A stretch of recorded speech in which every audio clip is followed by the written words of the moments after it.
اعوذ باللہ من الشیطان الرجیم بسم اللہ الرحمن الرحیم قد افلح من زکاہا وقد خاب من دساہا سبحان اللہ. صدق اللہ مولانا العظیم ان اللہ وملائکتہ یصلون علی النبی یا ایہا الذین آمنوا صلوا علیہ وسلموا تسلیما اللہم صل علی سیدنا مولانا محمد وعلی آل سیدنا مولانا محمد وبارک وسلم علیہ الصلاة والسلام علیک یا رسول اللہ وعلی آلک واصحابک یا حبیب اللہ الصلاة والسلام علیک یا شفیع المذنبین وعلی آلک واصحابک یا رحمۃ للعالمین. مجلس ذکر میں موجود حضرات اور نیٹ میں موجود ہمارے ساتھ مختلف شہروں اور مختلف ممالک سے موجود فیملیز اور خواتین و حضرات، السلام علیکم ورحمۃ اللہ تعالی وبرکاتہ. وعلیکم السلام ورحمۃ اللہ وبرکاتہ. درس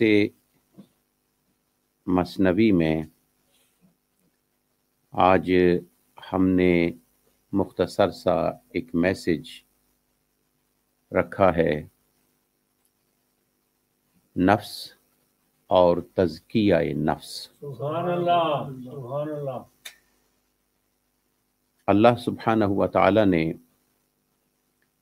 ارشاد فرمایا قد افلح من زکاہا، ماشاء اللہ. وہ شخص کامیاب ہو گیا، وہ مراد کو پا گیا، وہ منزل مقصود کو پہنچ گیا، من جس نے زکاہا اس نفس کو صاف کر لیا، پاک کر لیا. سبحان اللہ. وقد خاب من دساہا، اور وہ آدمی ناکام ہو گیا، فیل ہو گیا، نامراد ہو گیا، وہ اپنی منزل کو نہ پا سکا. من دساہا، جس نے اس کو صاف نہ کیا، گندا چھوڑا. نفس ایک آئینہ ہے. نفس کیا ہے؟ ایک آئینہ ہے. مرر ہے، بے شک. ایک آئینہ ہے. اس کی مختلف حالتیں ہیں. جیسے شیشہ ہے، آئینہ ہے، مرر ہے. اس میں بچہ دیکھے گا تو بچہ نظر آئے گا، بڑا دیکھے گا تو بڑا نظر آئے گا. اگر کوئی خاتون دیکھے گی تو خاتون نظر آئے گی، بے شک. تو مرد دیکھے گا تو مرد نظر آئے گا. مرد نظر آئے گا. نفس بنیادی طور پر ایک ایسا آئینہ ہے کہ جس کا کام ہے کیچ کرنا، جس کا کام ہے کسی چیز کو لینا، اور جس چیز کو نفس کے حوالہ سے کیچ کرنے کے حوالے سے ہو تو وہ آگے پھر جہاں جہاں اس کے سورسز یا جہاں جہاں اس کے کنیکشنز ہوتے ہیں وہ وہاں پر وہ تھرو کر دیتا ہے. بے شک. مثلا آپ شیشہ دیکھتے ہیں، آئینہ دیکھتے ہیں، مرر دیکھتے ہیں، تو اس مرر نے آپ کو بتا دیا کہ آپ نے کیا کرنا ہے. واہ. مثلا خواتین ہیں، وہ میک اپ کرتی ہیں. بے شک. مرد حضرات ہیں، انہوں نے داڑھی مونچھ کو درست کرنا ہے، کچھ حجامت بنانی ہے، سرما لگانا ہے، یا کوئی چیز چہرے پہ موجود ہے اس کو دیکھنا چاہتے ہیں. تو جیسے ہی آئینہ دیکھا تو آئینے نے آپ کو اس جگہ تک پہنچا دیا جو آپ کی سوچ تھی. واہ. سبحان اللہ. یہ نفس کا کام ہے. اب وہ نفس جو ہے